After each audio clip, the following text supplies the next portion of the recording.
अब जो है इस चैप्टर का दूसरा पार्ट था वो है कॉम्बिनेशंस का। The number of combinations of n different objects taken r at a time is denoted by NCR। Combination को डिनोट करते हैं NCR। ये बिल्कुल परम्यूटेशन की तरह ही है। हमने सिंपली P की जगह C लिख दिया तो हमारे पास NCR आ गया। ये किसके बराबर है? जिस तरह हमने परम्यूटेशन का फॉर्मूला यूज किया था, इसका फॉर्मूला है n factorial divided by n minus r factorial. यहां तक तो परम्यूटेशन और कॉम्बिनेशन का फॉर्मूला सेम है। डिफरेंस कहां पर आता है? इसके डिनोमिनेटर में r का फैक्टोरियल भी साथ मल्टीप्लाई होगा। तो ये आ गया NCR का फॉर्मूला। सिंपली NCR और NPR में डिफरेंस है, जो नीचे r है उसका फैक्टोरियल मल्टीप्लाई भी हो जाता है। और सिंपली यहाँ पर दो पॉइंट्स हैं, ऑब्जेक्टिव टाइप्स हैं। अगर हमारे पास r की वैल्यू n आ जाए, जब भी हमारे पास r की वैल्यू n आएगी तो उससे क्या होगा, जो हमारे पास फॉर्मूला है वो कुछ इस तरह बन जाएगा NCN, और ये हमेशा किसके बराबर आएगा? 1 के। अब हमारे पास दूसरा केस है, if r is equal to, अगर हमारे पास r की वैल्यू 0 आ जाए तो उस केस में क्या होगा? NC0 इज इक्वल टू, ये भी हमेशा 1 के बराबर आएगा। तो क्या हो गया? अगर r की वैल्यू हमारे पास n गिवन हो या r, मतलब n का मतलब है कि ये दोनों सेम आ जाएं, या r की जगह 0 आ जाए और n चाहे जो मर्जी हो, उस केस में भी इसका आंसर 1 ही आएगा। इसके बाद हम देखेंगे कंप्लीमेंट्री कॉम्बिनेशन। अगर इस तरह से हो NCR, तो कंप्लीमेंट्री कॉम्बिनेशन ये कहता है कि ये बराबर होगा NCN माइनस R के, यानी कि NCR बराबर है NCN माइनस R के। इसका मतलब है कि अगर हमारे पास इस तरह से गिवन हो 7C, ये हमारे पास एक एग्जांपल है, 7C लेट्स सपोज ये 4 है, तो वो कंप्लीमेंट्री कॉम्बिनेशन ये कहता है, हम क्या करेंगे? 7C, 7 में से 4 माइनस करेंगे, तो 7 में से 4 माइनस किया, ये रह गया 3, तो 7C4 ये बराबर होगा हमेशा 7C3 के।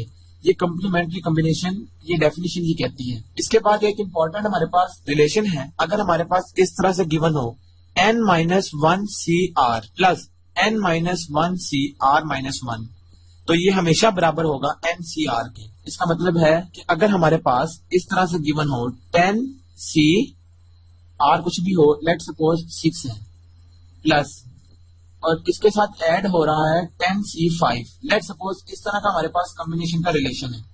तो हम उसको किस तरह सॉल्व करेंगे? हम सिंपली इसको लिख देंगे, ये दोनों 10 है, दोनों की वैल्यू है ऊपर n की जगह 10, तो हम इसमें सिंपली 1 ऐड कर देंगे, ये आ जाएगा 11C। अब इन दोनों में से जो R है 6 और 5, इन दोनों में से जो बड़े वाली वैल्यू होगी हम उसको लिख देंगे यहाँ पर। तो इन दोनों में बड़ी कौन सी है? 6। सिंपली ये हमारे पास इन दोनों का सम बराबर आ जाएगा 11C6 के। जब भी हम इन दोनों के कॉम्बिनेशंस को सॉल्व करेंगे तो हमारे पास इसका आंसर ये आ जाएगा। तो अब हम एक्सरसाइज 11.4 को सॉल्व करते हैं, जो कि कॉम्बिनेशन से रिलेटेड है। इसका क्वेश्चन नंबर 1 है, इवैल्यूएट द फॉलोइंग, यानी इवैल्यूएशन का मतलब हमने पहले भी बार बार देखा कि उसका मतलब है सॉल्व करना, इवैल्यूएट करना। उसका पार्ट 1 है 12C3। गौर करें, ये टॉप पर 12 लिखा होता है और इसके नीचे सबस्क्रिप्ट में C3 लिखा है, तो ये C मतलब कॉम्बिनेशन।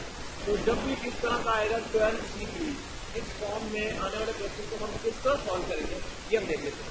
इसका हमने फॉर्मूला पढ़ा था कि ये 12 का फैक्टोरियल आ जाता है ऊपर, और नीचे आएगा 3 का फैक्टोरियल पहले और फिर दोनों का डिफरेंस, यानी 12 माइनस 3 का फैक्टोरियल।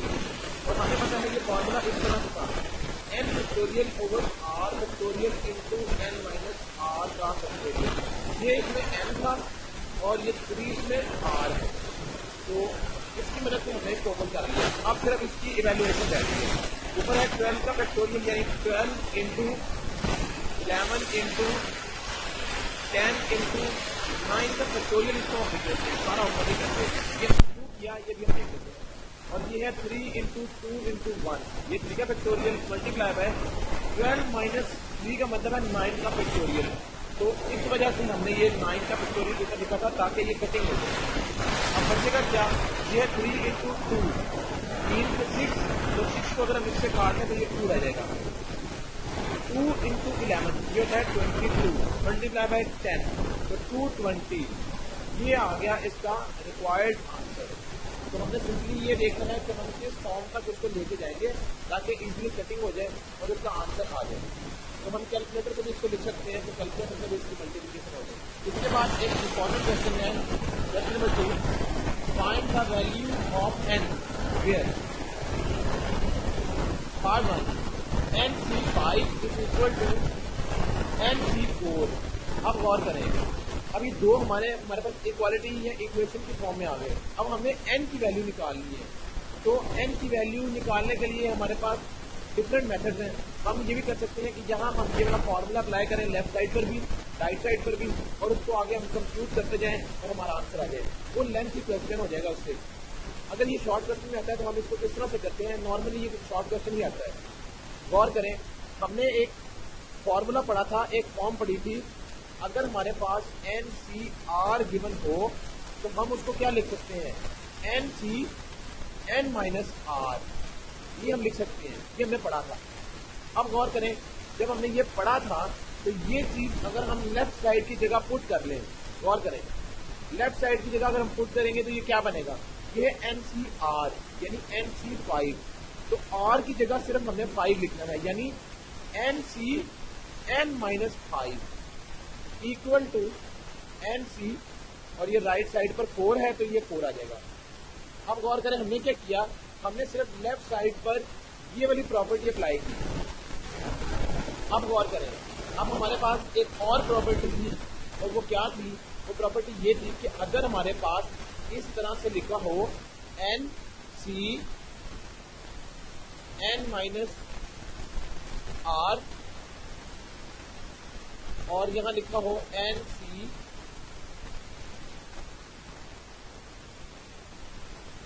R, इस तरह से अगर लिखा हो तो हम क्या कर सकते हैं, गौर करें, ये जो दो सबस्क्रिप्ट में लिखे हुए हैं नीचे, अगर इस तरह से लिखा हो तो इसका मतलब ये है कि इसकी जो बेस में लिखे हुए हैं ये दोनों आपस में बराबर होंगे। यानी गौर करें, ये n और ये n है सेम, जब ये सेम हो जाएंगे तो ये जो नीचे लिखे हुए हैं ये दोनों आपस में बराबर हो जाएंगे। तो यहां से क्या आ जाएगा, n-5 इज इक्वल टू 4। अब गौर करें, हमें चाहिए सिर्फ n, तो n आ जाएगा 4 + 5 और n की वैल्यू आ गई 9, और यही हमें कैलकुलेट करनी थी। तो हमने बेसिकली दो प्रॉपर्टीज को यूज करके ये क्वेश्चन सॉल्व कर लिया। पहले लेफ्ट हैंड साइड पर प्रॉपर्टी ये वाली यूज की, और फिर हमने प्रॉपर्टी ये यूज की कि अगर ये दोनों n सेम हो, n हो या जो भी हो, तो हम नीचे बेसिस को आपस में इक्वेट कर सकते हैं, इक्वल कर सकते हैं, और उसकी मदद से हमारे पास n की वैल्यू 9 आ रही। अब आता है हमारे पास क्वेश्चन नंबर 4। क्वेश्चन नंबर 4 को समझना बहुत जरूरी है, क्योंकि अगर ये क्वेश्चन समझ लग जाएगा तो बाकी एक्सरसाइज काफी हद तक इजीली सॉल्व हो सकती है। क्वेश्चन नंबर 4 ये है, how many part a diagonals and b part at triangles can be formed from by joining the vertices of polygon having. Part 1 इसका है 5 साइड्स, यानी एक पॉलीगॉन की 5 साइड्स हैं। तो वो पूछ रहा है कि इसकी कितनी डायगोनल्स बन सकती हैं और कितने ट्राइंगल्स बन सकते हैं। तो ये बनाने के लिए हमें करना क्या है, गौर करें, सिर्फ एक चीज हमने याद रखनी है। जब भी हमें ये कहा जाएगा कि हमने डायगोनल्स और ट्राइंगल्स बतानी है, तो हम लिखते हैं कि नंबर ऑफ डायगोनल्स, इसको हम डी से डिनोट कर लेते हैं, एंड साइड्स, यानी number of diagonals and sides. इसकी बात जब हम करेंगे तो गौर करें, हमारे पास टोटल नंबर ऑफ साइड्स जितनी भी होंगी वो हम 5 इस तरह से लिख लेंगे, 5 साइड्स एंड 5 सी। डायगोनल निकालने के लिए हम यहाँ पर 2 लिखते हैं। गौर करें, जब डायगोनल की बात होगी तो यहाँ 2 आ जाएगा। अभी हम डायगोनल की बात करेंगे, ट्राइंगल इसकी बात करेंगे। अब गौर करें, 5C2 का मतलब ये है 5 का factorial over 2 factorial into 5 minus 2 factorial. इसको हम क्या लिख सकते हैं, 5 इंटू 4 इंटू 3 का फैक्टोरियल, और नीचे आ जाएगा 2 इंटू 1, ये 2 का फैक्टोरियल, और ये आ जाएगा 3 का फैक्टोरियल। तो 3 का फैक्टोरियल और ये 3 का फैक्टोरियल कैंसिल, बचेगा हमारे पास क्या, गौर करें, ऊपर है 5 इंटू 4, अभी ये 2 और 2 भी कैंसिल हो सकते हैं, तो 2 इंटू 5 10। इसका मतलब है total number of diagonals and sides ये 10 आ गया।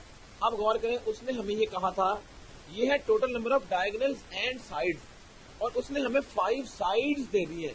इसका मतलब है कि अगर डायगोनल प्लस साइड्स निकल आई हैं 10, यानी दोनों, ये दोनों के लिए हमने फार्मूला यूज किया है, diagonals plus sides is equal to 10 निकल आया ये।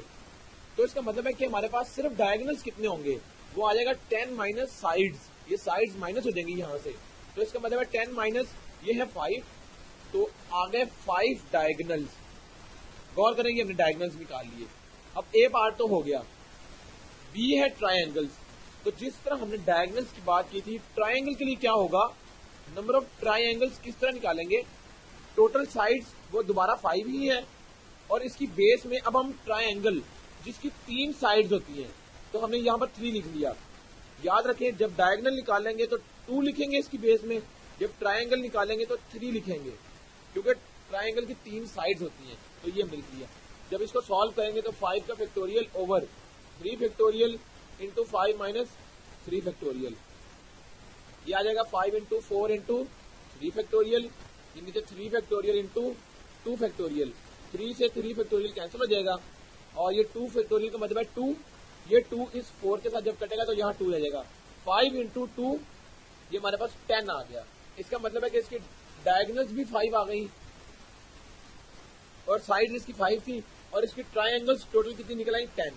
यानी अगर हमारे पास एक पॉलीगॉन हो 5 साइड्स का, तो उसकी मैक्सिमम डायगोनल्स 5 हो सकते हैं, और उसकी ट्रायंगल्स 10 उसकी बन सकती हैं। तो ये इस क्वेश्चन की डिमांड थी। इसके रिमेनिंग पार्ट्स को आपने इसी तरह सॉल्व कर लेना। अब आता है question number 7। In how many ways can a hockey team of 11 players be selected out of 15 players, how many of them will include a particular player.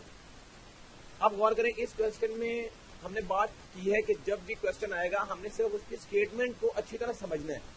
अगर हमें वो समझ लग गई तो फिर हमारे लिए क्वेश्चन को सॉल्व करना ये कुछ मुश्किल नहीं रहेगा। अब गौर करें, हमें उसने कहा है कि टोटल प्लेयर्स हैं 15 और 11 की टीम है, यानी 15 प्लेयर्स होंगे तो हमने 11 की टीम को सिलेक्ट करना है उस 15 में से। अब पहली चीज तो ये, जब ये चीज गिवन है तो इसका मतलब क्या है कि इसके कितने वेज बन सकते हैं। वेज निकालने के लिए हमने देखा था कि, अब गौर करें, टोटल नंबर ऑफ प्लेयर्स हमें पता है, वो हम n की जगह लिखते हैं, वो है 15, C यानी कॉम्बिनेशन। अब गौर करें, प्लेयर्स कितने बनाने हैं 11, तो ये हमने 11 लिख लिया, तो 15 C 11 ये इसका कॉम्बिनेशन बन गया। अब इसका आंसर हम इजीली निकाल लेंगे, वो हमें सॉल्व करने की टेक्निक का पता है। इसका एक शॉर्ट वे ये भी है कि हम इसको इस तरह से लिखें। गौर करें, हमने एक चीज पढ़ी थी कि अगर NCR लिखा हो तो हम उसको NCN माइनस R लिख सकते हैं, ये हमने बात की थी। अब गौर करें, अगर हम इसको लिख सकते हैं तो यही चीज हम यहां लिखने लगे, यानी N की जगह 15 as it is, C as it is, N minus R यानी 15 माइनस 11 ये आ जाएगा 4, तो ये हमने लिख लिया। अब गौर करें, ये कितना एक्सप्रेशन रिड्यूस हो गया हमारे लिए। अब इसको सॉल्व करना हमारे लिए आसान है। हम क्या करेंगे, 15 का फैक्टोरियल ओवर 4 का फैक्टोरियल मल्टीप्लाई बाय 15 माइनस 4 का फैक्टोरियल। अब गौर करें, ये इसलिए हमारे पास इजी हो जाएगा सॉल्व करना क्योंकि अभी इसकी कटिंग होने लगी है। ये आ जाएगा 15 इंटू 14 इंटू 13 इंटू 12 इंटू 11 का फैक्टोरियल। यहां तक हमने सिर्फ इसको ओपन कर लिया। नीचे है 4 इंटू 3 इंटू 2 इंटू 1 इंटू, ये आ जाएगा 15 माइनस 4 11 का फैक्टोरियल, ये हमने लिख लिया। अब गौर करें, ये 11 का फैक्टोरियल इस 11 के फैक्टोरियल से कैंसिल हो जाएगा। ये है 4 इंटू 3 12, तो 12 से कट गया, ये 2 है तो ये 14, ये 7 आ जाएगा। अब गौर करें, हमारे पास सिर्फ 3 वर्ड्स रह गए, एक 15, एक 7 और एक 13, और ये हमारे पास क्या आंसर आएगा 1365। ये कैलकुलेटर से हम इसको इजीली सॉल्व कर सकते हैं। अब गौर करें, ये तो वही हमारी बात कि जब 15 प्लेयर्स होंगे और उनमें से 11 प्लेयर्स को हमने सिलेक्ट करना है। अब दूसरी चीज, दो इसमें चीजें मांगी गई हैं। एक ये है, how many of them will include a particular player. अब वो कह रहा है जो हमने 11 की टीम बनानी है उसमें से अगर हम एक प्लेयर को हर टीम में रखें, एक प्लेयर को कम से कम, एक प्लेयर की बात उसने की है, कम से कम भी और ज्यादा से ज्यादा भी, उसने कहा एक खास प्लेयर है जिसको हमने हर टीम में शामिल करना है, तो फिर कितने कॉम्बिनेशन बनेंगे। तो उसका भी कोई मुश्किल मेथड नहीं। क्या होगा, गौर करें, जब एक प्लेयर पर्टिकुलर है इसका मतलब है कि फिर हमारे पास 14 बच जाएंगे। हर यानी ये जो हमारे पास 15 प्लेयर्स थे, इसमें से जब एक प्लेयर हर टीम में चला गया, अब वो कॉमन है, उसकी बात नहीं हम करेंगे। रह कितने गए? 14 कॉम्बिनेशन 11 की टीम है। 11 की टीम में एक प्लेयर ऐसा है जो बार बार शामिल होगा, तो उसको हम अब छोड़ सकते हैं। इसका मतलब है कि 10 की टीम जब यहां से एक कम किया तो एक यहां से भी कम कर लिया, 14C10। तो अब इसको ओपन करना हमारे लिए आसान है। पहली चीज ये, हम इसको इस तरह लिख सकते हैं 14C 14 माइनस 10, ये हम इसको लिख सकते हैं। जब ये लिख सकते हैं तो इसका मतलब है कि 14C ये आ जाएगा 4, और इसका जब हम कॉम्बिनेशन ओपन करते हैं तो 14 का फैक्टोरियल ओवर 4 का फैक्टोरियल इंटू 14 माइनस 4 का फैक्टोरियल। अब हम जब ओपन करेंगे तो 14 इंटू 13 इंटू 12 इंटू 11 इंटू 10 का फैक्टोरियल, यहां तक इसको ओपन कर लेंगे। ये आ जाएगा 4 इंटू 3 इंटू 2 इंटू ये 10 का फैक्टोरियल, तो ये 10 से 10 कैंसिल हो जाएगा और रह क्या जाएगा 3 इंटू 2 6, यहाँ 4 इंटू 3 12 होता है, ये 12 से कैंसिल, ये 2 इज 7 से कैंसिल, बचेगा क्या 7 इंटू 13 इंटू 11। तो जब इन तीनों को मल्टीप्लाई करेंगे तो हमारे पास 1001, ये इसका आंसर आ जाएगा। कैलकुलेटर पे जब हम लिखेंगे तो इसका आंसर ये आ जाएगा। तो गौर करें, हमने इजीली इस क्वेश्चन को सॉल्व कर लिया। सिर्फ हमने ये डिसाइड करना है कि प्लेयर्स टोटल कितने हैं और कितनों की बात की जा रही है, तो उसकी मदद से हम इसमें कॉम्बिनेशन का फॉर्मूला लगा के इसको सॉल्व कर सकते हैं। यहां तक एक्सरसाइज 7.4 जो है वो कंप्लीट होगी।